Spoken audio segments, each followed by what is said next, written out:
I think what we need to understand is that the parables are about finding something that was lost, and when you find it, you share with the community joy. It is a celebration.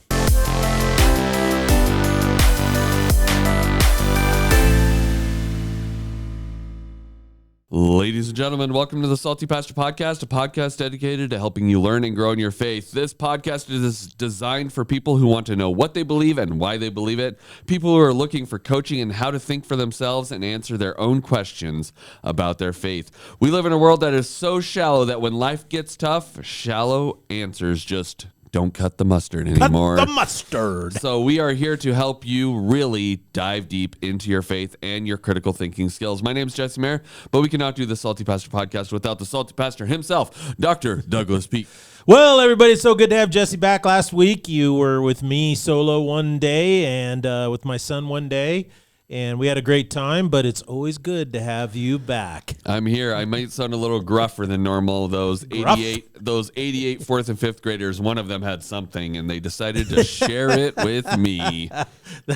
That's life when you're the dean of an elementary school camp. Yes, that is how it goes. So it was worth it. It was wonderful. It was a huge blessing, and we talked about some of the parables we've been talking about. Sweet. So I had more insight, and all the counselors were like, wow, you have some very deep insights on these parables. I'm like, well, I've been hosting a podcast where we've been talking about them. I am a part of the Salty Pastor clan. I don't know if you know this, but I'm kind of mildly internet famous. Emphasize the word mildly. Mildly. Well, Pastor, we talked about the prodigal son last week. Yes. Loved your discussion on it. I listened in on the sermon and the podcast, and that was great. But this week we're moving on to a new parable. What are we talking about? The lost sheep and the lost coin. The parable of the lost right? sheep and the lost coin. Yeah, in the same chapter. And so that's recorded in Luke chapter 15. Yep. And we were also in Luke 15 last week when we were talking about the prodigal son. Correct. So we're just starting a little bit earlier than the prodigal son, because prodigal son starts on verse 11, right? Yeah, I thought it was important to kind of separate them, even though this is one event. And last week we talked about this, is that verses 1 and 2, and I'll have you read them here in a second, but it basically says you had this gathering of people together, right? You had tax collectors and sinners, and then what you did is you had scribes and Pharisees, and they're all together, and the scribes and Pharisees are criticizing Jesus because he's hanging out with people who are non-religious, right? They're not people who they consider going to heaven, these or a part of God's covenantal promise. And so we talked a little bit about that on the prodigal son last week, but that's kind of what's happening. And all three parables are tied together with the same theme, but they all have a different flavor. And I thought that the prodigal son deserved its own attention, but we want to be a part of this discussion today as well. Absolutely. Well, let's dig in. Let me read the parable, and we'll go from there. So verse 1 of chapter 15, now all the tax collectors and sinners were coming near Jesus to listen to him. And both the Pharisees and the scribes began to complain, saying, this man receives sinners and eats with them. And so he told them this parable, saying, what man among you, if he had 100 sheep and lost one of them, does not leave the other 99 in the open pasture and go after the one that is lost until he finds it? And when he has found it, he puts it on his shoulders, rejoicing. And when he comes home, he calls together his friends and his neighbors, saying to them, rejoice with me, because I have found my sheep that was lost. I tell you that in the same way, there will be more joy in heaven over one sinner who repents than over 99 righteous people who have no need of repentance. Verse 8 continues, or what woman, if she has 10 silver coins and loses one coin, does not light a lamp and sweep the house and search carefully until she finds it? And when she has found it, she calls together her friends and neighbors, saying, rejoice with me, because I have found the coin which I had lost. In the same way, I tell you, there is joy in the presence of the angels joy in the presence of the angels of God over one sinner who repents. Yeah, so these two parables are told, and then he finally caps them all off with the parable of the prodigal son. Now, I think what's really interesting here is the context, and that is, I said before, you have all these people listening, and they're from such divergent backgrounds. In this society, it's really important to understand is this is not a gathering that would normally take place, if ever. Right. Okay? He was pulling together a very diverse group of people that do not usually eat or listen to teaching together. And as a matter of fact, they had laws that if you hung out with these different types of people, you would be considered unclean. Right. So, I mean, it's hard for us to imagine in America today with the emphasis on, like under our Constitution, all men are created equal, Declaration of Independence, that the ending of slavery, that's like, we don't have any class distinctions like that. But this society did, and they were extremely important. India is similar to that today. With the caste system. With the caste system, yeah. And that is, like, if you want to get married in under the caste system, you can't marry anybody outside of your caste. As a matter of fact, you can't socialize with people outside of your caste. So it's really quite interesting. And in the same way, this is a similar reflection of that, but probably even more stringent. And yet here they all were together, and the scribes and Pharisees, the righteous people, they thought they were righteous, were criticizing Jesus for hanging out with these people. And so we see three basic characters in these two parables. And it's really interesting. First of all, the shepherd, right? And then there's a sheep. And then there's his friends and neighbors, his community. Right? In the same way, you have a woman, similar to the shepherd. You have a coin. And then she has her community, her friends and neighbors. Right? And I find what's really fascinating is that the point of both of these is the emphasis is on joy. Right?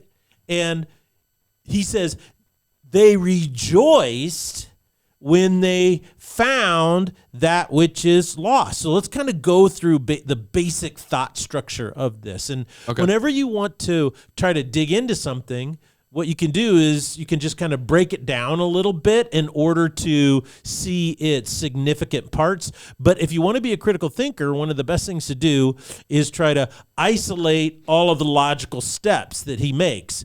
First of all, he says this: the woman or the shepherd owns something that has value. The shepherd has a sheep. That's value. Regardless of how smart the sheep is or whatever, right? The sheep is very valuable to the shepherd. The coin is very valuable to the woman. Number two, they lose it, right? Now, in the first one, you have a lost sheep, so who does the losing?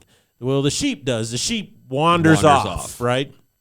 And so kind of one of the things that's important to know is that in the New Testament, oftentimes Jesus refers to people as sheep, and this is a benevolent insult, is what it is. Because anybody who's ever been around sheep knows that sheep are very dumb animals. And one of the things that sheep will do, particularly if you've ever been to Israel, is that a lot of these places where they will graze, and you've just been there recently, is it's really hilly and mountainous. Yeah. A lot of people don't realize. It's not an even plain like you kind of think of livestock these days. Like if you're driving through America, you'll see all the cattle out on like a really even field. Flat ground. So it's like they wander off. You're like, oh, they're just over there by the fence. You can see them, 10 miles away. But here, you have all these mountains and hills and all these kinds of things. One of the interesting things about sheep is that sheep are so unaware that all they care about is the next little thing of grass in front of them. They will eat themselves up onto a cliff. And this has happened before, those real steep hills up there,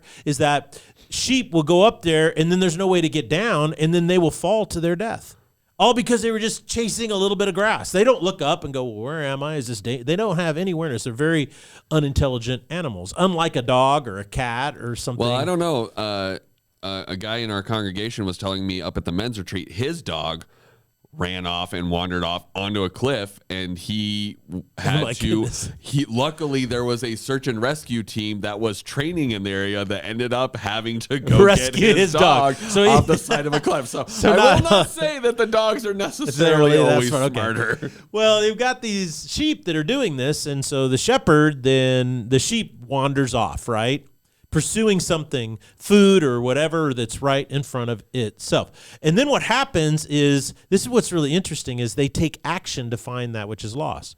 Because this thing has value, the shepherd is willing to leave the 99, and if you notice, he says, in the open pasture. So not leave them in danger, like there's not wolves surrounding me. He's like, I'm going to go run off and grab this other one. But there's a potential for that, you know? I mean, they're a little safer in the pasture, but if he leaves, they're a little exposed, you know? So but he's willing to take that risk because that one sheep is so valuable, right? Okay. And so he goes out and he finds that sheep.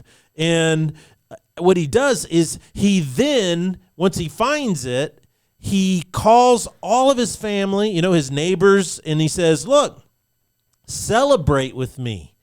And everybody's like, yeah, I mean, that happens a lot. We're happy when we find something of value that's lost, right? Yeah. And the same thing with a woman. Now, the coin doesn't go wandering off like a sheep, but it's something of great value to her. And so what does she do? It says she turns her whole house upside down until she finds it. She puts in effort. And I think the shepherd and her both, they put through effort. And it's not easy. So if the sheep does wander off into a hilly area, it's, again, not just a flat plain where he's just tromping across an open field. He's climbing up hills looking for the lost sheep, right? Yeah. Same way with the woman. She's putting an effort of, like, I got to move all this stuff. I'm sweeping. I'm cleaning. I'm pulling things back away from the wall, looking for this thing. It's not an easy task. It's not easy. Something that requires effort and direction. It's very intentional. I'm going to go after this and do it until I find it. If you lose something that is not really valuable, then you kind of just go, it'll show up or I don't care.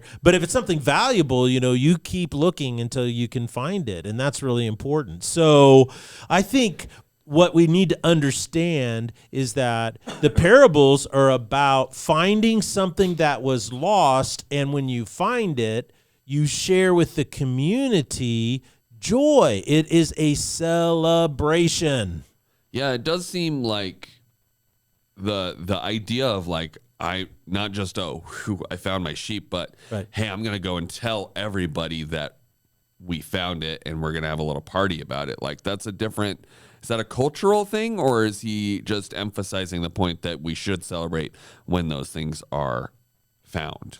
Yeah, well, I think he goes the next step, right? He said what he's doing is he's tying into a natural reaction that we all would have, but then he ties into the notion that okay, this is how heaven reacts when one sinner repents, right? Right. And so the comparison to the kingdom of God is that this is what brings God and heaven joy. And this is being told in front of scribes and Pharisees. And scribes and Pharisees had basically cornered the market on what pleases God. Right. And they said that a lot. Well, we need to please God, and this is what God requires. And, they were the ones who determined what that was. He says, but also he told this in front of the tax collectors and sinners. So everybody's listening. Everybody's listening in it. And what he's doing is he's revealing the heart of God and what brings joy to God.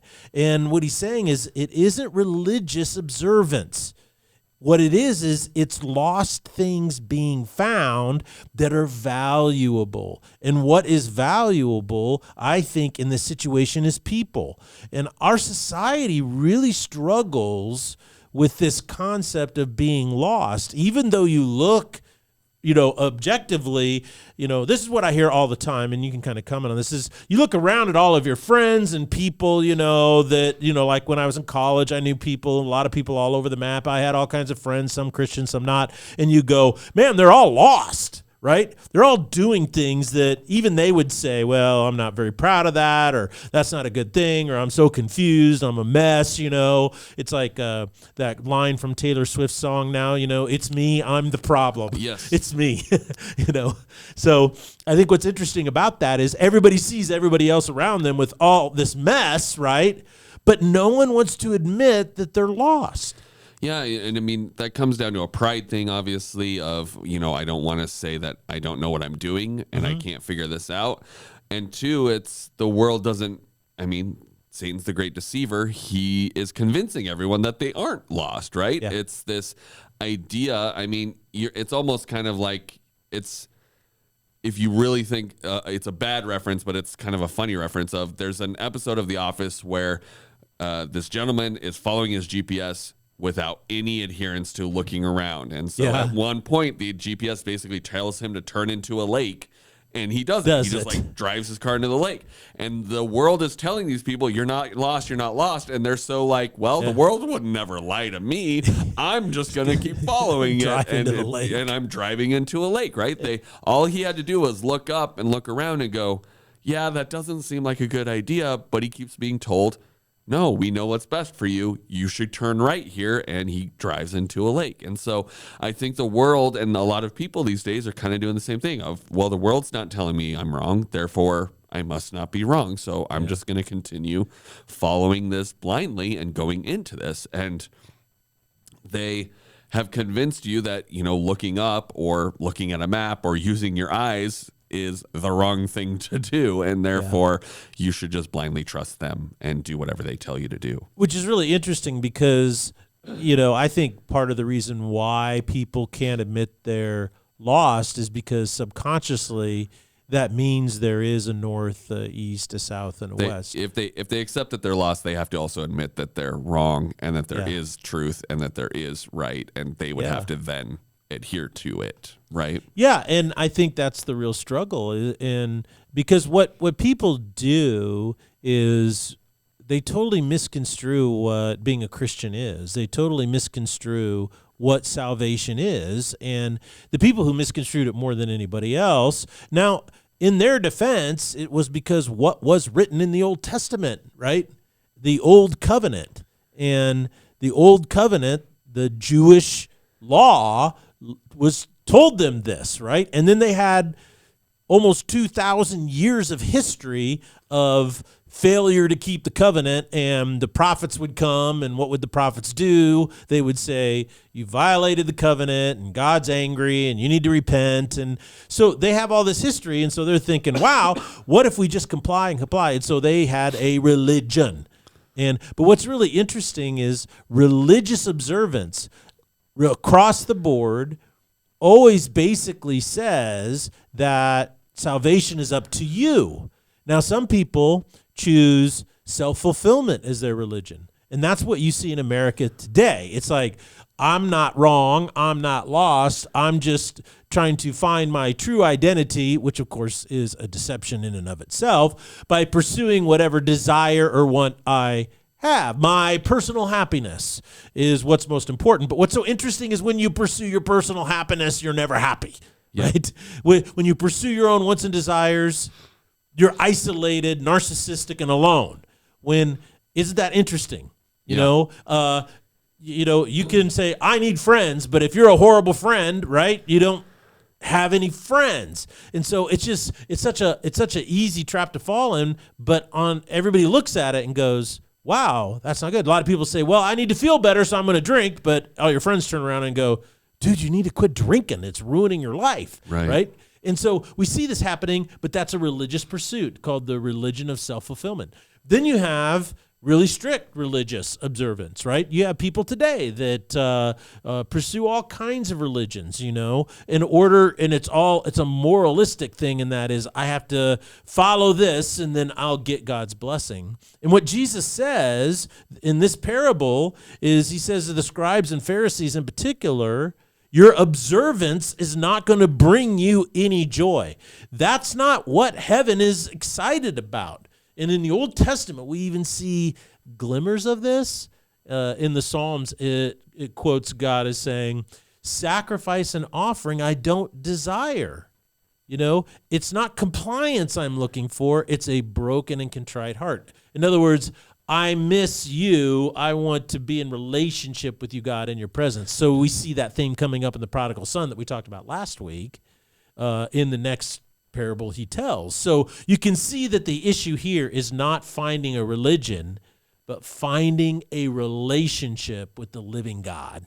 Well, and I mean, that's what's so hard about God was calling them back over and over about this throughout the Old Testament. They just weren't seeing it. And then God goes silent, because that's the other thing is God has been silent when Jesus is telling this parable. He's been silent for 400 years. You haven't had any prophets saying, hey, you guys aren't really, you don't get why you're doing these things anymore. And Jesus talks about that constantly. He's like, you don't understand why you're even doing these things anymore. You're just following the rules to follow the rules. Right. And it's not the point that God ever wanted for you. Like, this was never the design. It's just what we've been doing until I come.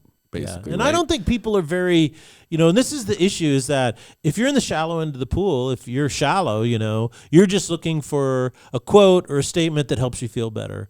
But if you want to swim out into the deep water, if you want to get deep into the pool, you have to start asking yourself, why do I do what I do? Why do I feel the way I feel? Why do I think the things I think? And what is my behavior telling me? And this, what's really interesting is some of the most deep people I've ever met are people who have recovered from addictions, right? Because they have to do a deep dive on what drives them and tempts them, and then they have to come up with techniques and strategies. And so some of the deepest thinkers and the most self-aware people are people who've recovered, and they're in sobriety. I remember talking to one guy. He got his 25-year coin or something like that, and I mean that's really quite remarkable. But he's a real deep thinker, and it started with that. I have to evaluate why I do what I do, and these things. Yeah, why is this driving me? Why am I addicted to? Why do I get addicted to things? And so you dig into that, and I think that brings a lot of freedom, and that's what is so interesting is Jesus says, look, a religion is going through the emotions, following rules, whether it's a self-fulfillment religion or it's a old covenant Pharisee religion, it doesn't matter. It produces the same thing. And I mean, there's even some some churches today that just want you to come and do the thing. Like, I just went to a Catholic wedding and I felt like, I thought Jesus came to set us free from all of this rights and ritual. Nothing against Catholicism. I mean, that's a whole different discussion, but I did feel like everyone that was in there, I'm like, do you have a relationship with God, or do you just know the things that the priest is supposed to be telling you to do? And I felt a very strong disconnect there. I was like, do you have a relationship with God, or do you have a relationship with your priest who then has a relationship with God? And Jesus came to set us free from that relationship if that's the way you're connecting to God. And I think you need to be very careful if that's how you're approaching churches. Pastor Doug is the only way to connect to God, and the things he says to you are the only way you talk with God, then it's like you're needing to reevaluate your faith at that point. And that's just so easy. And I think there's a lot of churches in America that, apply that. And I think even in Roman Catholicism and other denominations, I think what they do is that there's a lot of people that just, they adopt a cultural form of Christianity, which is, I'm just going to follow the mores. They're what I call moralists. And that is, this faith brings a lot of really great morals. That's true. And there's a lot of philosophical and psychological truth to it. So even if you follow some of the principles, you're going to benefit from it. Right. I remember reading of this one guy who was a multi-millionaire, hundreds of millions of dollars. He wasn't quite a billionaire.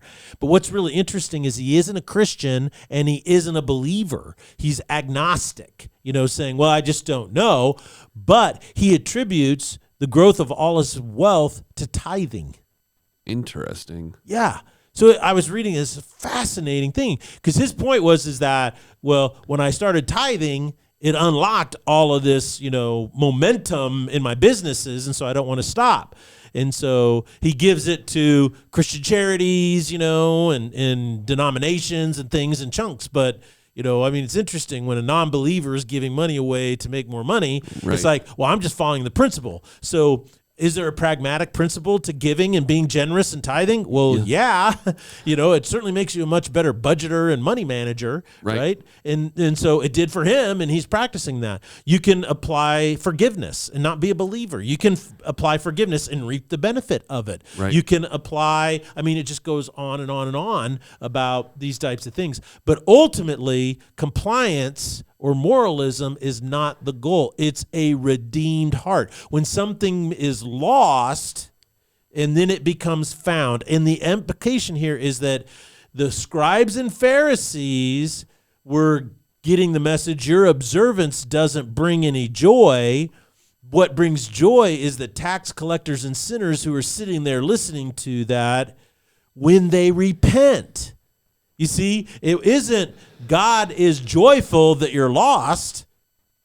He's not joyful about that at all. But he's willing to pursue you when you're lost, right? Right. There's an old poem from a guy who was an atheist, and then he was an old English poet and literature guy. And he ran away from God, and he was an atheist for a long time. And then eventually he became a Christian, right? And he wrote a poem called The Hound of Heaven. And he says, the more I ran, the more God pursued me, even into the most, backwater and red light district areas of London and so forth. And so he describes how no matter how hard he tried to escape, the Hound of Heaven was always baying in the background, pursuing him. And so, but God is not happy that people are lost. There's no joy in that. What there's joy in is when someone who's lost becomes found. Right. It's the joys in the finding. And I think that's what's really important is that our goal isn't, and this is why at church, at Foothills, one of the things that's interesting about the Salty Pastor is that some churches, not a lot, but some churches spend their time telling people they're lost, right? You're so lost because you're doing these things and you're violating God's law and you're doing kind this. Of a fire and brimstone style. Yeah, it's just that, you're lost, and you're bad, you're lost. What I try to do is I ask people, do you feel like you're lost? And most people in honest moments would say, well, yeah, I do feel I'm kind of lost. And so, well, when you're found, that's when heaven rejoices. Right. And that's what sets your heart free. So what's interesting is if you were a sinner and a tax collector sitting in this room, you've given up, right? Right. Because you've been told by the Pharisees, you're unredeemable. Yeah, basically. you've been canceled. Our cancel culture is really reflective of this. As they go back, they find somebody that said something 25 years ago or when they were 15 years old, and and guess what? The internet is forever now. And so they find that, and then they get you fired or canceled, and you can't ever work again in Hollywood or somewhere else, right? And it's like one strike, you're out. Well, that, of course, is just so ridiculous.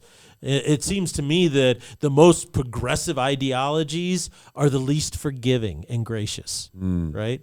They're the most judgmental and harsh. You have to think exactly like us, or you're not a part. And so there's no tolerance, there's no forgiveness. And so the key is to help people admit their own lostness. And then here at Foothills, what we try to do is say, look, it's when you repent and when you turn, let me show you the value and the wonder and the beauty of turning to God and how God is the answer, even at the deepest levels.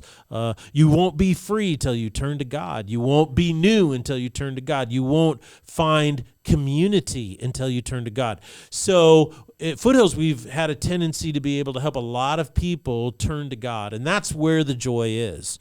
The greatest joy of all in heaven and here on earth is when lost things are found. Absolutely. Well, thank you so much, Pastor, for diving into these parables. I'm sure we're going to be talking even more about them on Thursday and how they apply to today's life and culture and your day-to-day life.